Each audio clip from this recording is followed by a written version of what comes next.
And we're live. Welcome back to Going the Distance. Sorry I missed everybody last week. Couldn't really work out the logistics of getting the event filmed at the running store I did. So we had to take, a week off.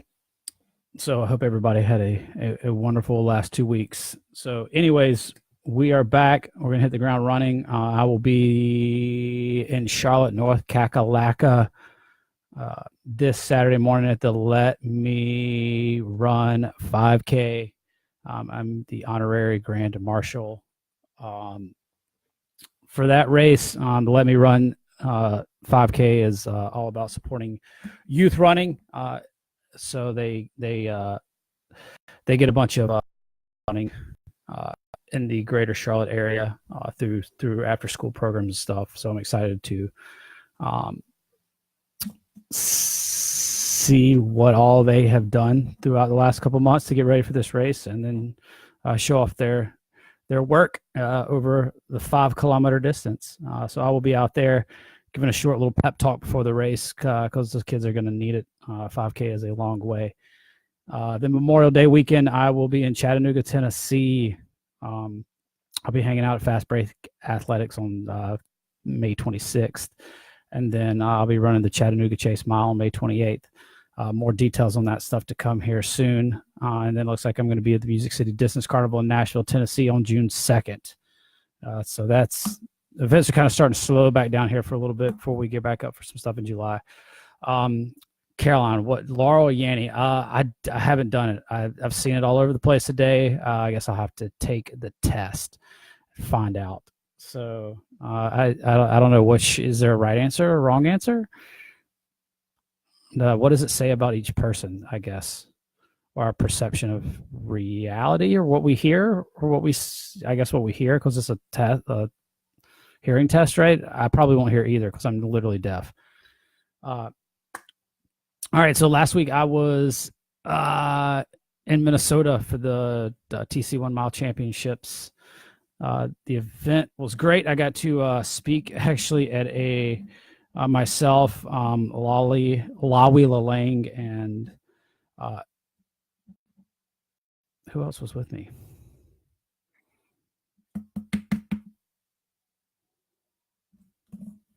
Why am I being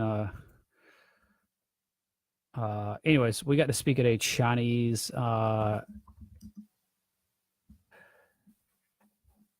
immersion school, which was really rad. It was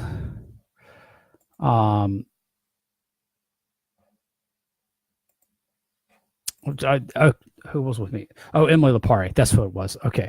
All right. So the three of us got to speak at a Chinese immersion school. So there was a bunch of little white kids running around a school speaking Chinese. It was really, really cool. So those kids were super well behaved. They listened to all three of us kind of tell a little bit about our stories, and we answered a million questions. Some of us did some drills and showed off for them, and then did a little run with their after school club. So super cool and weird to see a school with Chinese characters all over it in the United States. Kind of made me feel like China was going to take over the world and we're just preparing for it. But that's obviously not what that's about. Those kids are at a very young age learning a very valuable second language. So that was super cool. On Thursday, the race did not go very well, honestly. I am in a lot better shape than the race went. The race didn't go well, and honestly, the event at the running store was sort of kind of a bust, I guess you would say.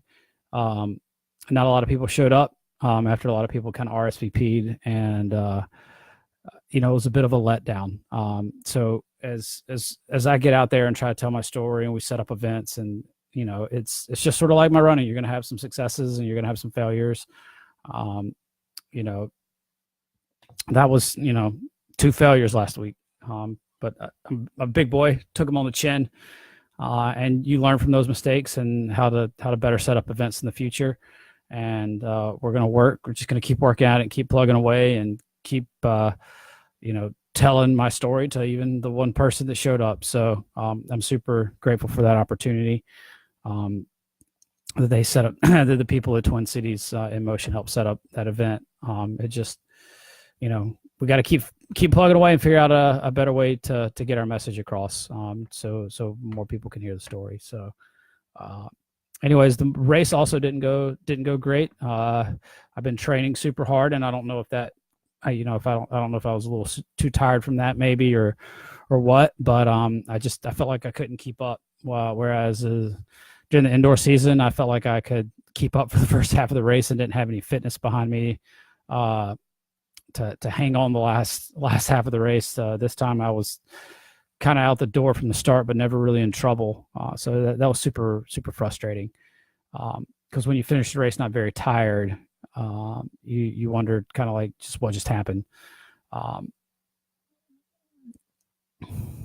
So yes, Kate, that's what I was literally getting ready to say. Kate just said fail ends in L because it's followed by a lesson. So let's make a challenge to share your schedule more. What I was going to say is, those were both only failures. As my coach says, it's only a failure if you fail to learn something. I learned some valuable lessons from both of those two things, and we're just going to keep plugging away at it, just going to keep plugging away at it. So I'm not down, I was actually telling someone the other day that, these types of situations and these types of kind of hits on the chin would get me down a lot more. In the past, 26-year-old, 28-year-old Brandon would not have handled those situations very well, because you feel very embarrassed and very raw about them. Bad races too. You get super angry. I know Allison talked recently on one of her podcasts about, what I used to say was the 48-hour rule, which I have now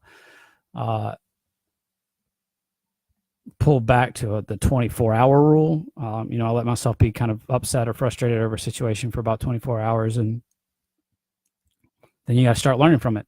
And that's precisely what we've done. So we're just going to keep working through all this and keep plugging away. I'm not down about it.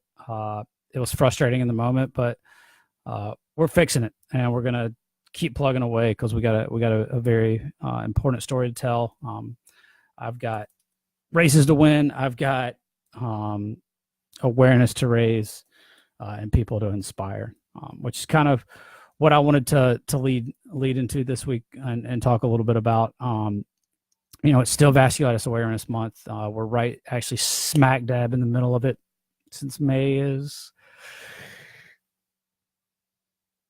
I guess May is about 30 days. So I was trying to remember whether it's 30, 31 days. I can't remember that stupid thing, but it's 31 days. So, we're still got about 2 weeks left to continue to raise awareness.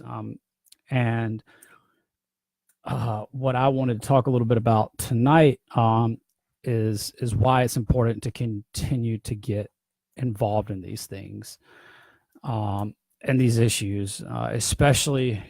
And I'm sorry if there's people out there listening that don't know a ton about vasculitis or looking for a little something else out of this message tonight. But, this episode is going to be a lot about kind of what us vasculitis patients need to do to continue to raise awareness and why it's super important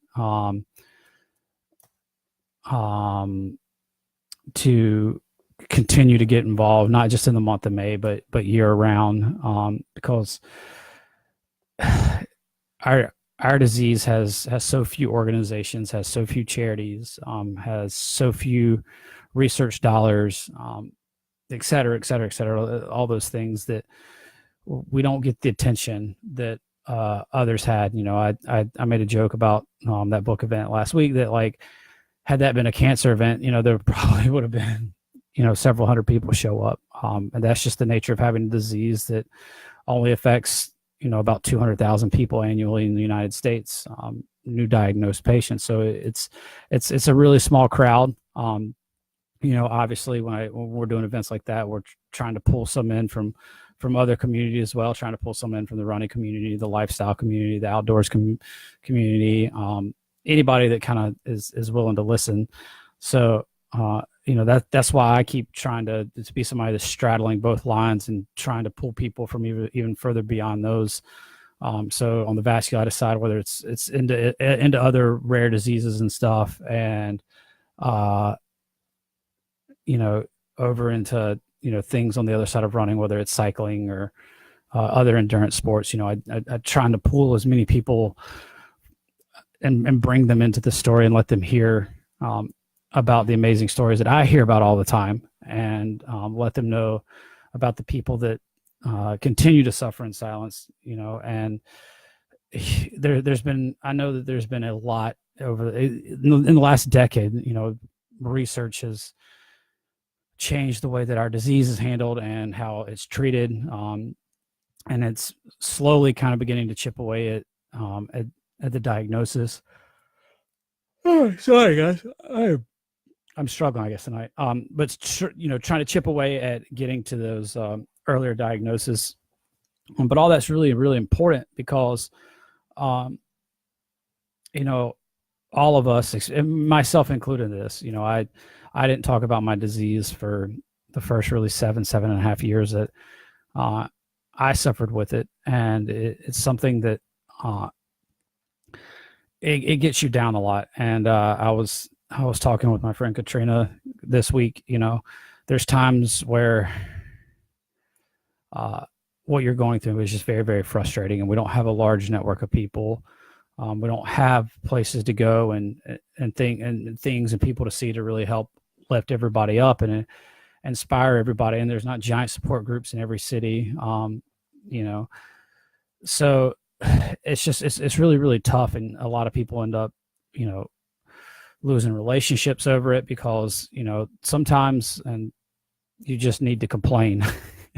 And I know that's kind of contrary to the message that I try to put out there, but, of working hard and trying not to let your situation get you down, and kind of keep chasing those dreams no matter what. But like, there's just times when you get really, really frustrated with what all you're going through, and you just need somebody to listen.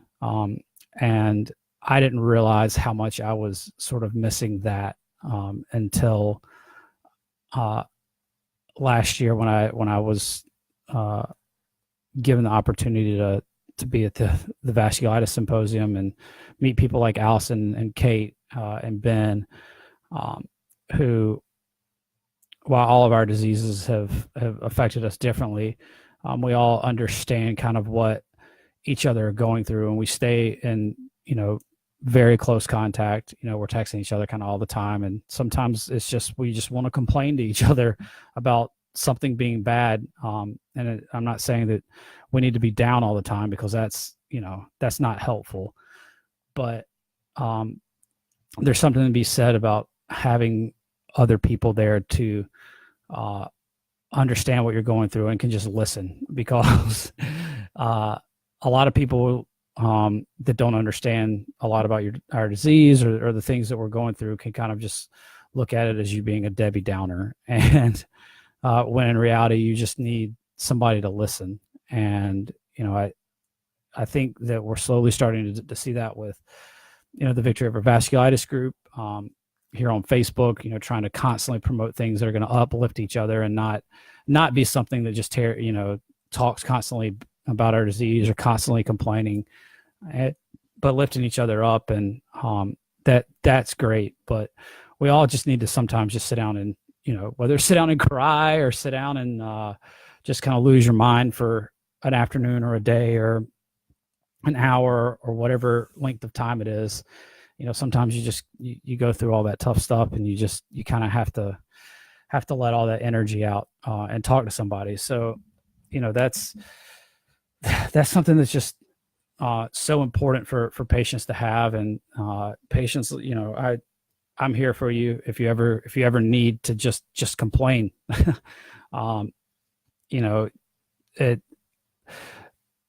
We can't all be tough all the time. I certainly am not, I'm tough most days of the week and probably a lot of hours of the day. And I'm a very internally motivated person, but at the same time, when I do hit my lows and I hit my bottoms, it kind of gets wild and gets ugly. So I'm more than happy to listen, and I'm more than happy to share my experiences and dealing with those and getting out of those situations. I treat them sort of like I treat my bad races. It's that 24-hour rule.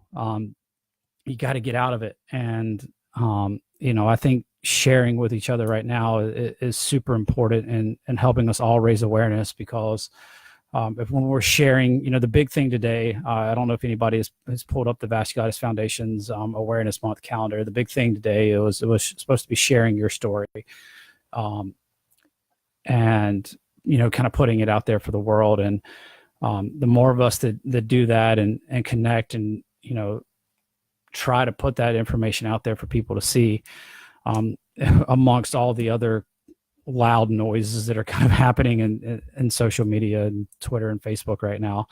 I think, it could go a long ways to honestly just making those platforms better. Instead of them, they've kind of turned into like echo chambers and a source of negativity, or you're hearing about how in certain countries they've been, used to, just spread completely false information that is started riots and everything. So it's certainly scary, but I certainly think we can, begin to slowly kind of take our platform back and put positive information out there. And I think Vasculitis Awareness Month is a perfect time to do that, because, Kate's done a wonderful job of sharing some of the stuff that she's been through. And, that the picture that she put up on Mother's Day was just, I think, absolutely perfect, and kind of describing what so many of us go through and what our loved ones go through with us too, because that's a lot of the struggle too, is the people around us. It's certainly tough for my family. It's tough for every vasculitis patient's family. It's actually broken homes. I've talked to too many patients that have lost boyfriends or girlfriends or lost spouses, and been alienated because of everything that they go through. So I think we need to continue to share the good things, but remember that it's okay sometimes for us to, I guess, kind of complain and quiet.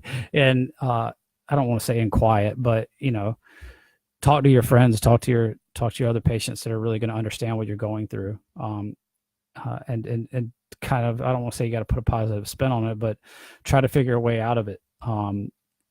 So there's just so many, incredible things that can happen when people start sharing good, positive stuff. And it's momentum, and it helps you build momentum, and I think in your life, and can hopefully drag some of us with you and stuff. So yeah, and Kate, thank you for sharing that. I could, I could literally kind of hear you saying everything that you did in that post, just like literally coming out of your mouth. And, I think you're one of the most amazing people that's story is not told enough. So, with that said too, Kate has always been somebody that's been, incredibly involved in research and stuff, because with vasculitis, there's just, like I kind of alluded to earlier, there's so few cases per year that are new. So the segment of the population that they can really study is not large. So the best thing to do is, we've got to get involved. You've got to share the information that we have. We got to share our data, share the things that we're going through. And a wonderful way to do that is the VPPRN, which is the vasculitis. Let's see if the vasculitis patient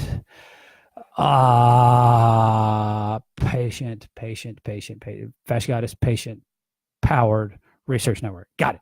Okay, the VPPRN. So,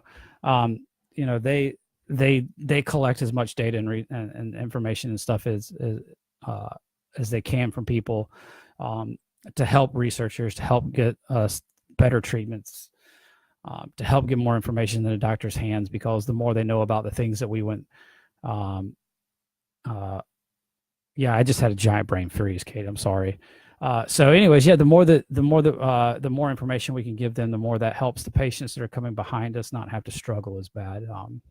Because I've repeatedly said it tonight, and I'm going to say it again. We just don't have the numbers. So those of us that are very active in this community, we need that's one thing I think that we need to remind other patients to do and get involved in, because our data is going to help the next person not have to hopefully struggle as bad. And that's what I was, that's kind of obviously my whole story and my whole shindig is trying to share the information and the tools that I've gathered over the last 10 or 15 or 20 years of living life pretty hard. It's given me a lot of skills, and I'm trying to share those tools with people to help them not have to struggle as much. And I know when I've seen the fruits of that labor and you hear feedback from people and stuff, it's very, very empowering, knowing that you help other people. And it's certainly, like I said a few minutes ago, is certainly made everything that I'm doing more fulfilling. It's made my bad races not mean as much. It's made my good and my high points so much better and so much stronger. So when you're doing something that does have a lot of meaning to you personally and is helping other people, it's just so incredible. And that's why I challenge everybody to share those feel good stories that they've been through, and so that we can continue to put the good out there. So and by sharing all those stories and making it, like, I know awareness is such kind of like at times like a fickle word, but the more people certainly understand and hear about it, the less that the more they'll understand what we're going through is real, because we've all had to have those shitty conversations with people that kind of don't understand, because we all look good. We all still look good when we're even really, really sick, because we're all beautiful people. And it makes explaining that we're really sick really tough to people. And there's a certain, obviously, understanding with other people when you tell them you have something like cancer or lymphoma or Parkinson's or Alzheimer's or any of these other diseases that are gotten billions and billions of research dollars and billions of advertising dollars to explain to people what those people are going through. It makes those patients, it doesn't mean that those things are certainly any easier to go through. Certainly physically, those are very, very serious and very, very deadly diseases at times. But at the same time, it allows the public to have sort of a baseline understanding of what's going on and with those patients. And we don't have that, and that frustrates the ever living crap out of me. And it's something that I really want to change. And I know so many other patients want to change, and we're trying to make it better for those people coming behind us. And it's why I continue to work tirelessly sometimes to reach out and just tell my story to anybody that'll listen. I don't want to say it's a little vain. It feels like, and in fact, sometimes I feel like if I look at one more picture of myself to send one more place, I might just want to go jump off a bridge. But it gets kind of frustrating sometimes. But it's all for a good cause, and it's all just to certainly make our my family of rare disease patients, it raises awareness for them. So we all have each other and can support each other and help make this disease just a little bit easier to deal with.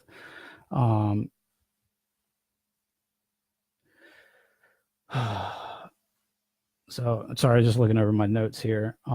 Yeah. So the getting involved with any research that you possibly can, whether there's research studies going on with where your doctors, a lot of times doctors' offices, especially a lot of us see doctors that are at universities. They're, a lot of times they're doing studies. I know every time that I go see my kidney doctor, they're almost always asking if it's okay to use my information. And I'm like, please, please do.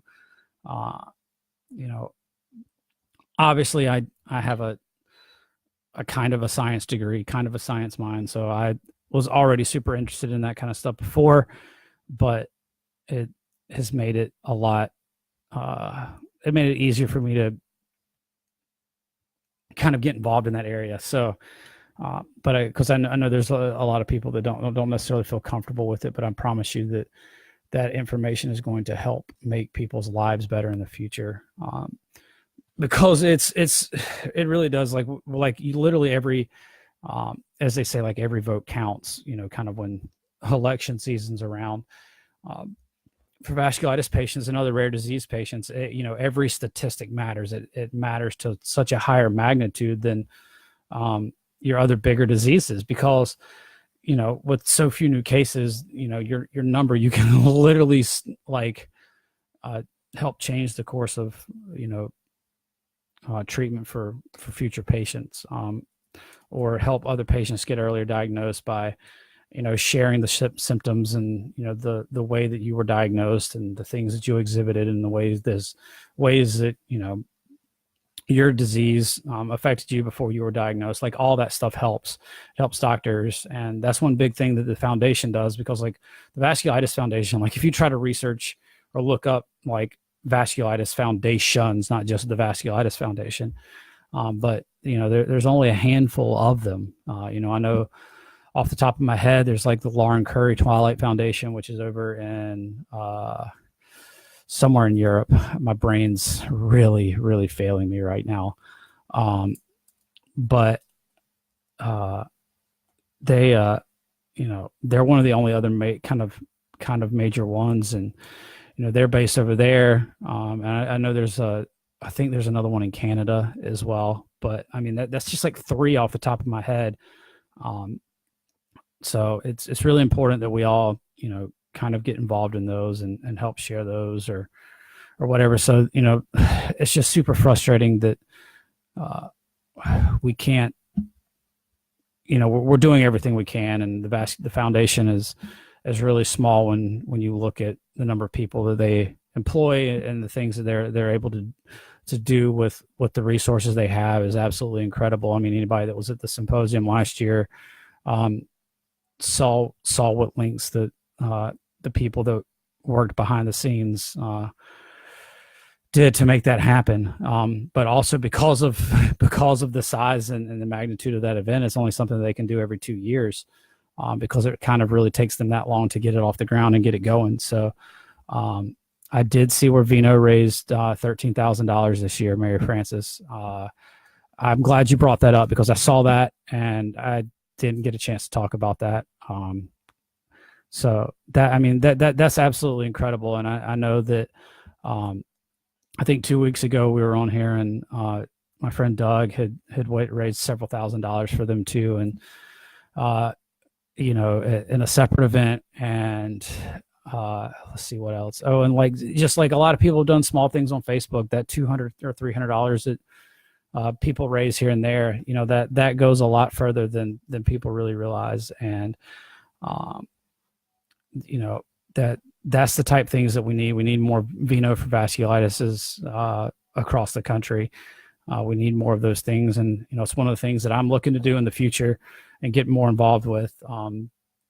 And I know Mary Frances was at Vino and was involved with that. And those girls work so hard to get that going every year. And the community really embraces it and has been wonderful in giving away or giving up a lot of things to be auctioned off for our cause. And I got really choked up because it was the first time that I had ever seen something like that for our disease. And you've seen so many other auctions for athletic departments, for band clubs, whatever it is, but I had never been involved with one that was for our cause. And it just, I mean, it was humbling and absolutely incredible to be a part of. And I'm going to work to try to be a part of it again in the future. Either as just somebody that comes and participates and hangs out, or however the girls want me involved again. I thoroughly enjoyed my time there. Heck, I even won something. I won something in the raffle. So I got to go back next year and try to win again. I never win stuff. That was super exciting. But yeah, so that's kind of what I wanted to talk about this week. And all the vasculitis patients that are out there, or other people that have gotten involved in not just my story, but all these other patient stories. Please share the things that you see us post still over the next couple of weeks, and let us know, or share those things so that that's another one or two people that see something about it. When we share stuff either about our disease or events that we're going to be at, or something that's raising awareness, or something that's trying to help us raise funds, because those funds do really matter for us. And that's like, I was telling somebody the other day, like, so much of like our advancements and treatments have come because we've had to piggyback off other people, and by other people I mean other diseases. They figure out a treatment works for something else, and they're like, oh, well, that might kind of work for this thing over here too with what it does. So can we kind of like maybe borrow that, and then we'll kind of like over a couple of years train, or change the protocol a little bit and whittle it down to something. So Abby, if you did a fundraiser for the Ironman, that'd be absolutely incredible. Whatever anybody can do, just get out there and be active in our community, because those things really do matter. And I'm not, being involved with the foundation. Honestly, it has changed my life and made my life, a lot more enriched, and the people that I continue to meet all the time. It really has changed my life for the better. And the more people that we can reach, the more people that we can drag into the Victory Over Vasculitis community, or into that Facebook group, the better. That's, people that are going to hear the positive stories that we're sharing, and hearing, all of us having conversations about this and stuff. But yeah, Kate, so it is normally, I think Mary Frances would know because she's been to more of them than I have. But yeah, it's normally that time in April. Just get out there and get involved in those causes. It's super important for all of us, and I can't emphasize that enough. So everybody keep sharing during Awareness Month here, and keep knocking those things out of the park. There's so many good people in our community, and so many of us can still do great things, and be empowered to just go out there and help, change the lives of the people that are coming behind us. And, heck, we might even make our own lives better if we can get enough research dollars to where they can, make treatments better for all of us. So, it's something that we can see a direct correlation from. I mean, I know anybody that's had vasculitis over the last 8 to 10 years has seen a dramatic change in our treatments. But, there's still rough treatments, and there's obviously still not a cure. So until we get to that point, we have to keep fighting for ourselves, because, and just kind of,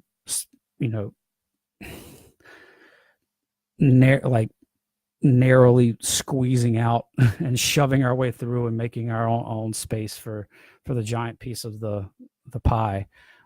We just kind of got to work our way and shove our way in there. And, I think we certainly have the right people to do it. And we just got to keep plugging away at it. And it's super exciting. So that's what I have for everybody tonight, guys. It's just kind of short and sweet, and just remind everybody to just keep sharing. It is Vasculitis Awareness Month, so we have, it'll end basically 2 weeks, I think, exactly from tonight. So we'll have one more big hoorah, or two more big hoorahs here on Going the Distance about vasculitis awareness and some important things around that. So again, if you weren't on here earlier, I'll do a quick recap of where I'm going to be. I will be actually in Charlotte, North Carolina on Saturday morning at the Let Me Run 5K. I will be the Grand Marshal of the Let Me Run 5K program. It's something that a lot of local schools in the greater Charlotte area, particularly the elementary schools, they get young boys involved in running and active. So that's something that I've very passionate about, to get people moving, getting people exercise. I know you've all heard me talk about that on here before. So to be given the opportunity to go out there and give those young kids a good little pep talk before the race is exciting. I love seeing people move, and I love seeing people active. So I'll be at that. And then the following weekend, Memorial Day weekend, I will be in Chattanooga, Tennessee, for the Chattanooga Chase Mile, which is on Memorial Day. And on that Saturday, May 26th, I will be hanging out at Fast Break Athletics, which is the local running store in Chattanooga, where my good dear friend Cameron Magnabeam was working at before he passed away. Another place has got amazing people at. Alan Outlaw is helping us set up something there at the store on that Saturday, it looks like. So I'll have some more information for everybody about that coming soon. But as I say every week, I really challenge everybody to go out into the world and learn something this week that might just change your mind, and we might make the world a better place. Until next week, guys.